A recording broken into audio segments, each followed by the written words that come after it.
مشاهدينا الكرام، أهلا وسهلا بكم معنا في عدد جديد من حصتكم الأسبوعية الحكم الخامس. موضوعنا لنهار اليوم راح يكون حول إخفاق المنتخب الوطني الجزائري لتحقيق التأهل إلى كأس العالم بقطر على حساب المنتخب الكاميروني، وحول إمكانية رحيل الناخب الوطني الجزائري في الأيام القادمة. أما الآن مشاهدينا يلا تابعوا معنا آراء الأنصار الجزائرية في الشارع الجزائري حول موضوعنا لنهار اليوم. في أخبار تقول أنه الناخب الوطني جمال بلماضي راح يقدم استقالة في الأيام القادمة، وش رأيك بخصوص هذه الاستقالة ولا هذا الموضوع؟ بسم الله الرحمن الرحيم. بون اختي واش راح نقول لك، هي اللي كاينه وباين باسكو دوك حنا الشعب الجزائري كاع راهو ضد الاستقالة تاع جمال بلماضي، باسكو لا بروف دوك كاين ما كاش اونترينور جاز على ليكيب ناسيونال دار واش دار جمال بلماضي، ولا بروف ثاني 35 ماتش بلا خساره ما جازش كاع على المشوار هذا تاع ليكيب ناسيونال. دوك انا واش راح نقول ماذا بيا ما يروحش، باسكو على بالي بلي حنديروا معاه البلوس.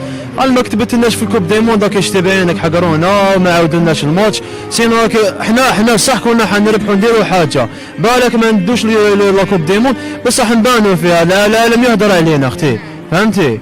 هذه هي رساله انا نوجهها بالماضي جمال بالماضي. نقول له خويا جمال الله يجازيك الله يجازيك، اول يوم تاع رمضان الشعب كامل راح يطلبك اليوم، صدير انا باسمي وباسم الشعب كامل 45 ولايه 45 ولايه هيدا لا مش 45 ولايه 58 58 ولايه راهم يطالبوا في جمال بالماضي باش يبقى يقعد. جمال خويا الله يرضى عليك، هذه الامنيه تاعنا باش تبقى في الجزائر ما تروحش، صدقني راح تكسرنا حنايا كي تروح تكسرنا راح تريبنا. الو واش الحاجه اللي فريمون راح تغطي مصطفى شاكر تغطي الكاميرون سي بيان تا كي تبقى في الجزائر نعرفوا باللي تحبنا ونحبوك. هذا واش نقول لجمال بلماضي، ميرسي بوكو، صحه فطورك صحه رمضانك وصحه عيدك في نفس الوقت.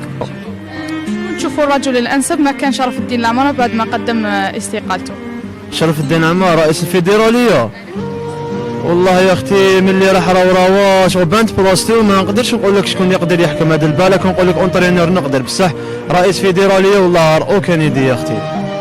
الان حاليا الكوتش جمال بلماضي اكيد راح يشوف كلامكم انتم كشعب جزائري، واش توجه له رساله عن طريقنا؟ نقول لك يا جمال بلماضي ربي يحفظك على واش درت لنا، باسكو شغل بزاف فرحت لنا قلوبنا حنا الشعب، وبيك اللي كما نقولوا فاجت علينا، والله يعطيك ما تمنى وصحة رمضانك وصحة فطورك. نقول بلي جمال بلماضي كان مدرب فرحنا ماشي غير البارح ولا اليوم، غراسا لوي اللي قدرنا ندو الكوب دافريك، شغل ماشي ما نقدروش نشوفوا غير حاجه تاع نهار ولا البارح ولا اليوم. بلماضي دار بزاف عفايس، وشغل هاد العفسه شغل لا غالبه عليه ماشي هو اللي كان مسؤول فيها. قدم كاع واش يقدر، مام اللاعبين قدموا كاع واش يقدروا. انا ما نشوفش باللي تقصير من عند اللاعبين، نشوف تقصير من عند التحكيم الكارثي اللي شفناه. يعني حتى ما تاهلناش بصح هو قام بواجب ديالو. Bon, le match il s'est déroulé dans des conditions un peu difficiles, vu que la partie VAR n'a pas été à la hauteur. ما كانوش في المستوى يعني. دركا احنا خسرنا واش عليه، نقدروا نعاودوا نرجعوا على عامين لا كوب دافريك ونرجعوا على 4 سنين لا كوب جيمون، بس عندنا مدرب لازم يكون قاعد معنا، لازم يقعد ما يروحش، ما لازمش يروح، لو كان يروح واش نعاودوا من دار جديد. لا اخبار متداوله يقول لك ان الناخب الوطني راهو يفكر باش يقدم استقالته، واش رسالتك ربما للناخب؟ انا يظهر لي الناس واش تقول ماهيش هي، هو القرار يجي ليه، ولا كان عاد عنده قرار صحيح ومازال في الحماس تاعو يقعد وما يروحش حتى نهار يوصلهم لاكوب دي موند ويزيد يدي لاكوب دافريك ويكبر مع ليكيب ويروح لا روتريت تاعو والحمد لله والسلام. عاد نقولوا له باللي ما يروحش، باسكو مازال الشعب الجزائري يستناه باش يزيد يقدم اكثر، باسكو غراسا لوي اللي قدرنا نعرفوا واش معناتها الفرحه، قدرنا نعرفوا واش معناتها ليكيب ناسيونال، عاود ولات عندنا لا كونفيونس باش نعاودوا نشوفوا ليكيب ناسيونال. انا جمال بالماضي انا ماذا بيا ما يروحش، ماذا بيا يقعد، باسكو ما علاه هو عندنا المشكل تاعنا مع الحكام.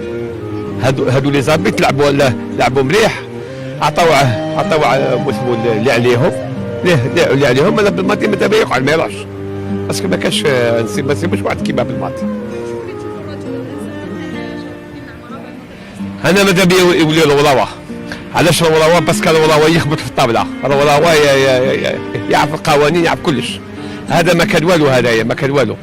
ميم التشكيله اللي دارها بالماضي بلي التشكيله مليحه، تشكيله مليحه.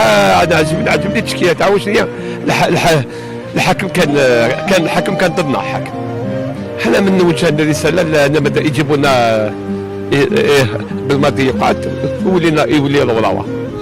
أوفياءنا كما كنتم تتابعون معنا، كانت هذه آراء الأنصار الجزائرية في الشارع الجزائري حول موضوعنا لنهار اليوم. لجميع اقتراحاتكم تواصلوا معنا عبر البريد الإلكتروني الظاهر أسفل الشاشة. نلتقي الأسبوع القادم في موضوع جديد، وسلام.